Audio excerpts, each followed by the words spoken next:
Hello, today I'd like to talk about eigenvalues and eigenvectors.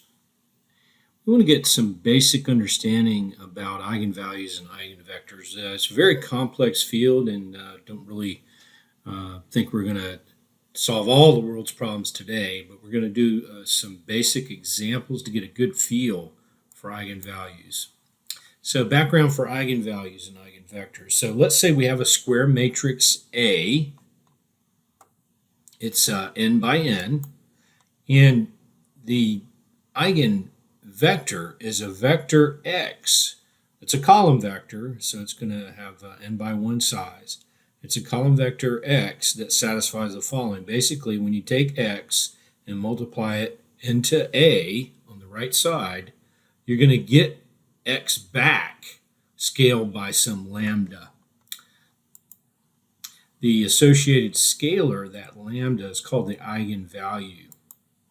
So eigen is a German word. To me it means own. For example, the German sentence, Das ist mein eigener Bleistift. Some say proper, as in property. I think of it as something that the matrix owns. Some people think of it as an invariant property of the matrix. You can think of the matrix A doing a linear mapping, and the eigenvector would be such that the matrix A would map x onto itself or a scalar multiple of it. So we'll see this later on. There's actually a choice to be made as far as how we can scale this x, because I could take a scale, mu call it, and multiply the whole daggum matrix and then put the mu with the x. Usually what's done is you normalize your vector. We're going to do that today. And we use the 2 norm. We normalize the vector to highlight, so we kind of get a unique eigenvector. And if it's real coordinates, that of course means that x transpose itself would be 1.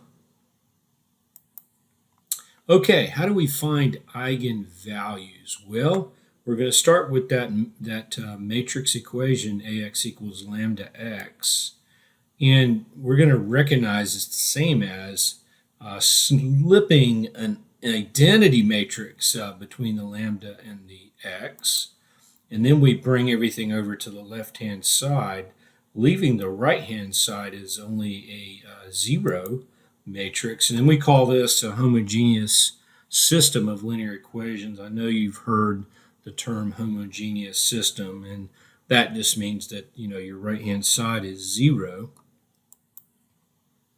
So from this homogeneous solution, you hear this sometimes about the only non-trivial solution. What does non-trivial mean? Well, non-trivial means that x is not equal to 0. That's what non-trivial would mean.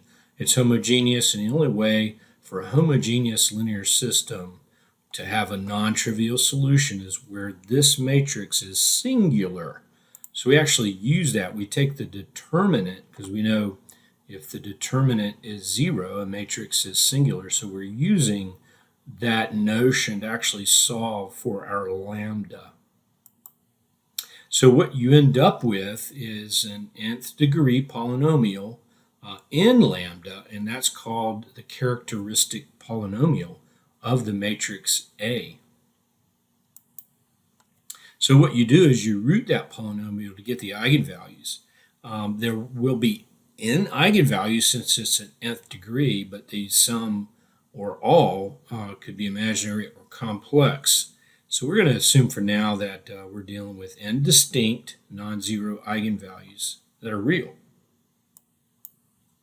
So let's take a little journey here for a symbolic thing. I don't know what I was thinking here, but let's say that A is 4 by 4 and looks like this in a symbolic notion. So when we look at A minus lambda I, we're going to end up with the minus lambdas along the diagonal. It's really the only change here. And then we're going to go try to expand this determinant. You can see how quickly this becomes unwieldy. So when you expand a determinant, so it's a 4 by 4 determinant, we're going to try to expand it using the minors with the scalars being the top row. So I'm going to use the top row, A11 minus lambda is that scalar. And when I select that particular scalar, in my mind, I cross out that column and that row, and then I grab what's called a minor, and then I do a 3 by 3 determinant of it. Same thing with the next one. It's just that before I put down the A12 as the scalar, the next scalar, I have to do a sign in front of it. So there's an alternating sign that goes in front of the scalar, and that's why one of the reasons I did 4 is so you kind of see how that works. So A12 gets a minus, and then when I cross out that column and that row, I end up with A21, A31, A41 there, and I pick up the third and fourth remaining pieces there, columns pieces, as a 3 by 3 determinant, and then I pick up the A13, cross out that column and that row, I end up with A21, A22 minus lambda, A42, and then I pick up this other side, A24, A34, A44 minus lambda, and then I pick up this last scalar here, the A41, but again, you alternate signs, so that minus needs to come in front of the A14, and then I pick up when I cross out that column and that row, I pick up this 3 by 3 minor that goes there. And you repeat the process, so you break it out again, and this is where it gets a little unwieldy, so we'll just kind of walk through this one. So I take this scalar, the A22 minus lambda, pull that out, and then I cross out that column, that row, that leaves me with a 2 by 2 determinant there, and then I pick up the A23, and this is all with disciplined parentheses, because I'm breaking this out that needs to multiply that A11 minus lambda scalar. Anyway, getting back to the A23, it's picking up a minus sign because I have to alternate the signs. Drop that, cross that column out, that row, so that's going to give me this for the 2 by 2. Yep, that's right. And then I pick up the A24, and when I cross out that column, that row, I end up with this 2 by 2 determinant there, and so forth. Just drilling into this one, that gives me that row, that row, that row. So this is all just kind of breaking it out. And then I take it a step further to where I break out those individual 2 by 2s, and yeah, you can see, we'll do the first one here. You see the A22 minus lambdas there, and then I'm going to have that times that, A33 minus lambda times A44 minus lambda, that's that, and then minus A43 and A34. So you get the 2 by 2s, and you repeat that for all the 2 by 2s, and you get this stuff here, and then you repeat that. At the end of the day, you can put things together and collect it. You can see here I've got a lambda, lambda, lambda, lambda. So that's going to give me the lambda to the fourth by itself, but I'm going to get some things, something times lambda cubed. When I expand all this out, I'm going to get something times lambda squared, something times lambda, and then I'm going to get a constant. I think I see the constant here, A41, A21, A2, A32, A43, and there's a bunch of those peppered throughout this. But that is the characteristic polynomial, and there's the constant. Yeah, the constant. Boy, there's a lot of terms that look like that. And then it's a monomial. It's a monomial, so the leading. It's a monic polynomial, so the leading coefficient is 1. And the cubic term has this one for its scalar, and so forth. Let's go look at a little bit more manageable one. So this is a symmetric one. I'm just putting in some numerical values here. and it's going to be a little bit easier to deal with. So I break it out like this. I put my minus lambda in there.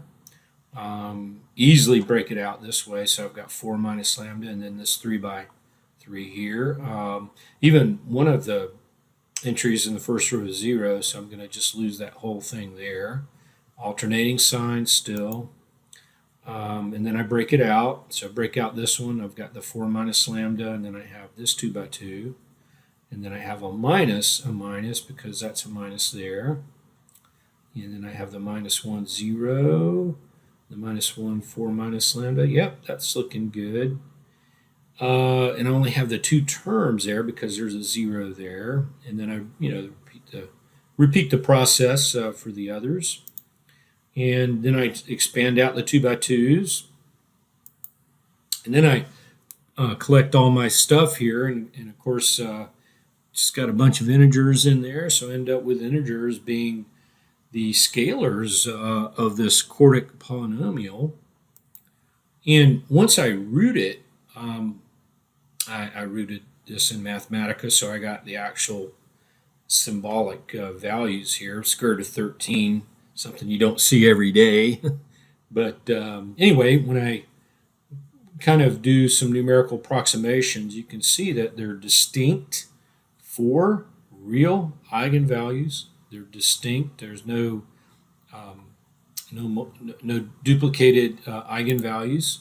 So one thing you can say about symmetric matrices is that they will always give you real eigenvalues, though not necessarily distinct. So that's an important takeaway there. So let's see about getting the eigenvectors now. I'm just going to focus initially on that first eigenvalue, the lambda 1. So we're going to use that one to sort of figure out how you do this. So I think about that lambda 1 being substituted in here for my lambda. And once I simplify, 4 is 8. 8 halves is 4. So when I combine that with subtract off this lambda 1, ends up simplifying a little bit. So I have a 1/2 1 plus a square root of 13 along the diagonal. And then I have my other things as I had them. We're still going for that lambda 1. It's a homogeneous system. So, and remember, we're looking for the non-trivial solution. So that means I really only have 3 independent equations. And it might be that I have to pick the right set of 3 to use, but here I'm going to drop the first and use the last 3. And what I'm going to do is arbitrarily say that my x1 is known, and I'm going to set it as 1. I have to be careful. You may not always be able to do that, but I thought in this case it's pretty straightforward. I set my x1 to 1.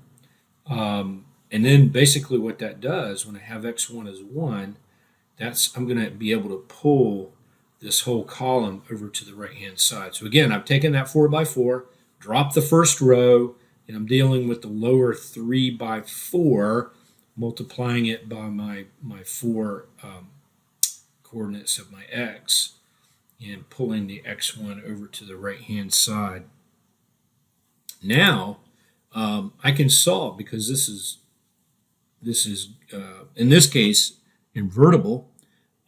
Again, that won't always be the case, but here it kind of works out for me. So I take that and I invert it, and I can solve for my x2, my x3, and my x4 that will go with that x1 being arbitrarily set at 1. So now I have an eigenvector for lambda 1, and that's going to be 1 plus 1 for the x1, and I'm going to get, in the approximations, I'm going to get a plus 0.3 and change and a minus 0.3 and change for x2, x3, and then x4 comes in at minus 1. So I've got an eigenvector for my lambda 1. That's how you can get it. And what I want to do now is talk about normalizing it, because once you normalize it, then you have a unique eigenvector. And here I'm going to call it V1. So my V1 is going to come about by dividing what I had by its 2 norm. And the 2 norm of that x vector for the first eigenvalue is as you see here. It's a straightforward 2 norm. And I'm going to divide my original x by that, and now I'm going to get this v. And of course, now the norm of this v is 1. It's been normalized. That's the whole point. So, so that's going to be my v1 that goes with my first eigenvalue, and it is unique. Let's put it together. So you can do a similar process for v2, v3, v4 that go with the other 3 eigenvalues. And then you can write down 4 relations for each eigenvalue. You can think about how they map individually onto themselves, scaled by their respective eigenvalues. Lambda 1, 2, 3, 4. Okay? So what we do is we kind of collect these things. We see we've got, AV, AV, AV, and those are column vectors. And what we can do is kind of put them together, put those V's, if you will, V1, V2, V3, V4, put those into one capital V matrix, okay? And that's going to give us our left-hand side of our collection. And the tricky thing here to remember is for the, on the right-hand side, you've got to put the V on the left of a diagonal D. So what I want to do is I want to use a diagonal D that holds my 4 eigenvalues. The diagonal D holds my 4 eigenvalues, but for it to scale, properly scale my vectors like it's done here, here, here, and here, the V needs to be on the left of that diagonal matrix. And we're going to look at it, how it looks in this example. So here's what we have. We have our A times V equals V times D. And so here's my A, here's my V, equaling my V and times the D. So those are my 4 eigenvalues. There's my V, there's my V. And one thing to note here in this example, because it's symmetric, is I can look at V transpose V and look at how the vectors are sort of situated relative to each other. And, my eyes are kind of glazed over, but I think I took my V matrix and put it here. So that should be the same as that. And then I tried to take that V and transpose it, and hopefully I did. Let's see. So that row is plus, and I'll say big for it being the 0.6 and small being the 0.2. So I've got plus, plus, plus, plus, and it's big, small, small, big. And if I look at the column, I've got plus, plus, plus, plus, big, small, small, big. So hopefully I've got all the pluses and minuses correct, and because I did some cut and pasting there. Of course, that's dangerous. But the point is that if I did this correctly, for a symmetric matrix, the V transpose V will be an identity matrix.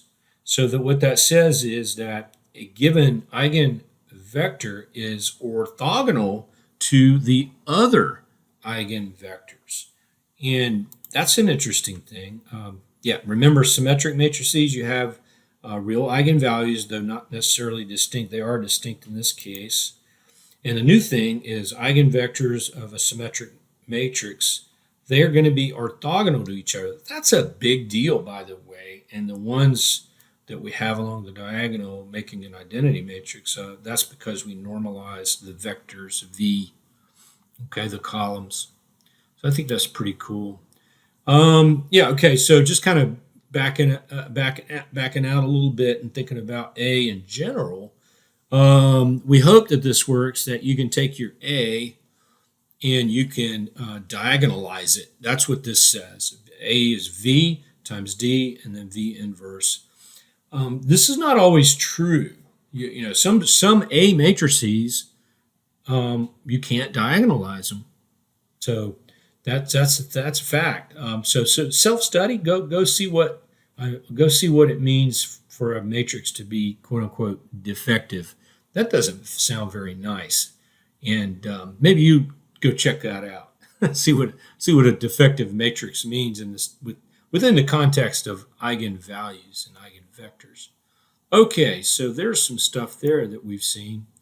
Okay, so here's kind of how I look at it when we look at we have the math with the eigenvalues, eigenvectors, and what I like to do is for a given situation is say, well, what does it mean physically? Because it will mean something depending on the context. It will mean something, and a lot of times the eigenvector controls a mode or a shape or a location or a direction. And I like to think of it as something geometric. So that's what the eigenvector is controlling. So if you can, sometimes you have to go search for it. What does this mean?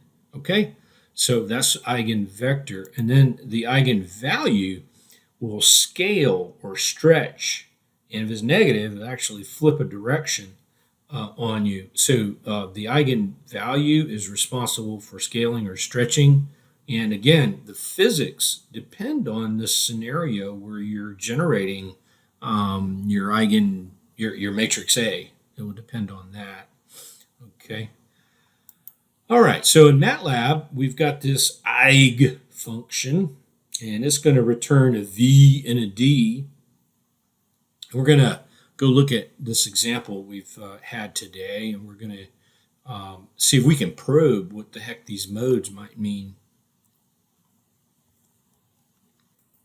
So I'm going to bring up my eig1.m. So what I did is just simply set up that A matrix that you guys had seen, and then I called the Eig function, and I got my VD. So let me go hit that. So I'm in the right directory. Yep. So let me go hit that. So I'm going to run eig1. See what happens. All right, so yep, there's my 4s along the diagonals. I got some -1s. I got some 2s on the corners. I think that's the right one. Let's go check out my V. Make sure my V is copacetic. My D, yeah, that looks right. Let's go, where am I? I'm right there. Let me go backwards. Boom. Is that a good place? Let's go here. So I've got my V. I've got my D. Let me go get my results from here. Okay. So check my D's. Let's check my eigenvalues first. So 1.6972, yep. 26972, yep. 53028, yep.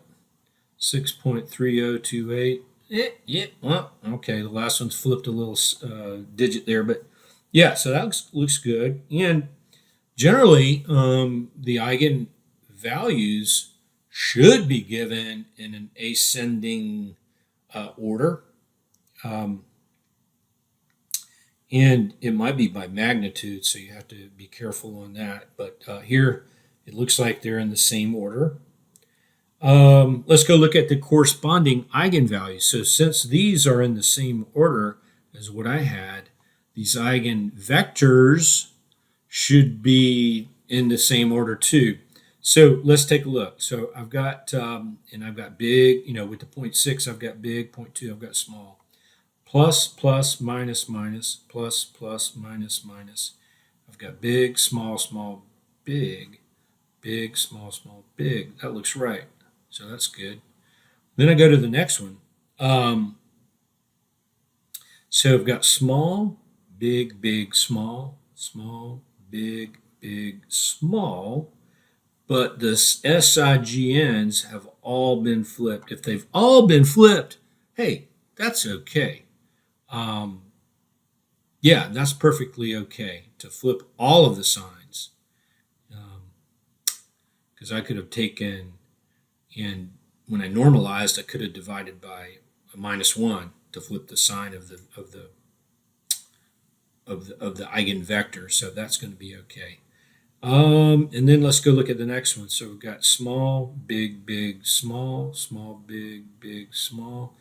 But it looks like the same thing. I've got a flipping of signs. I've got plus, minus, minus, plus, plus, minus, minus, plus. So that's okay. I'm okay with that. Signs are the same on this last one, and I've got big, small, small, big. So that's looking okay. All right. Let's go see if we can figure out some things on modes now. So bring up my Eig2. So I did the same thing for Eig2. And I've got four nodes, right? With this particular A matrix, I've got four nodes. And I want to let the eigenvectors do something. I want to let those correspond to some nodes, the four nodes that the eigenvectors would represent. And what I'm going to do is I'm going to pad the left and right of my V with zeros so that I start at 0, I do my eigenvector thing, and then I end back up at 0. So the ends are preserved, so that's why I padded it with zeros. And then I'm going to plot. And what I did, see if this makes sense to you, I did subplot. I used the subplot function again. So I'm creating 4 subplots and 4 by 1. So 4 by 1. So I'm going to have 4 rows of my plots with 1 column. And then this last variable, the subplot, sets which plot I'm talking about. Well, I'm going to do, and this V naught has the padded zeros. So I've got a 0 row, then I do my V that I get from Eig, and then I have a 0 row. I'm going to print that out, right? Yeah, print that out so you can see it, what it looks like. But and for my X's, I just did 1, 2, 3, 4, 5, 6 for my X's. So I've got 6 nodes. I've got 4 nodes. 4 of the nodes are going to be set by the eigenvector,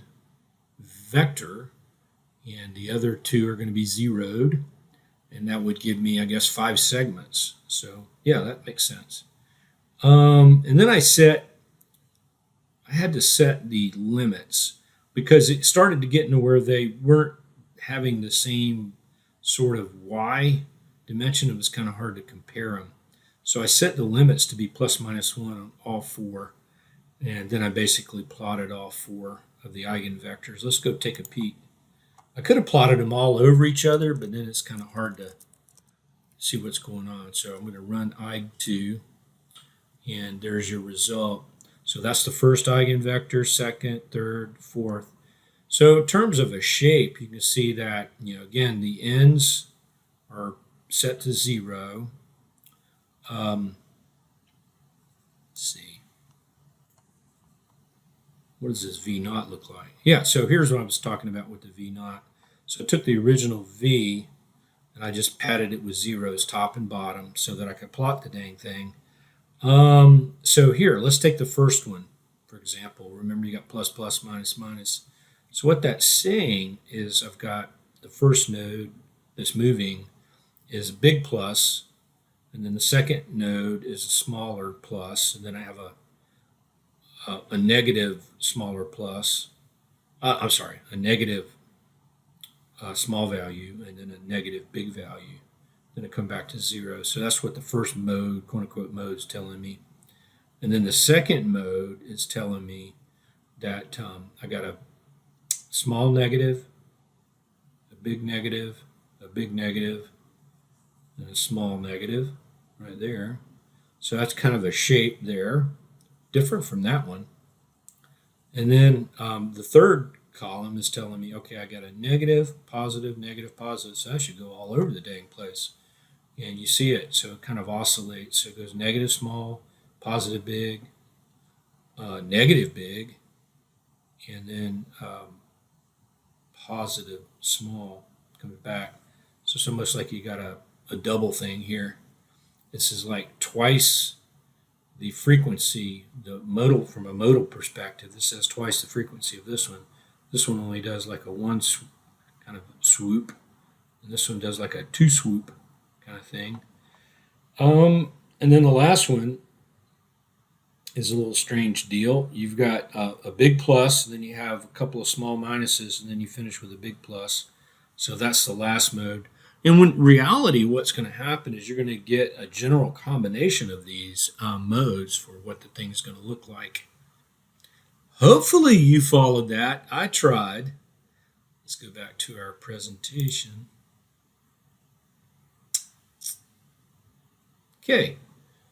So anyway, in summary, we learned some basic things about eigenvalues and eigenvectors. I think it's pretty cool to try to figure out the physics behind or connecting what the eigenvalues are doing and really what the eigenvectors are doing from a geometric perspective. And that was a basic example that I just gave you, talking about mode shapes and scales. The general situation, again, you're going to have some combination of these. Hopefully you enjoyed that.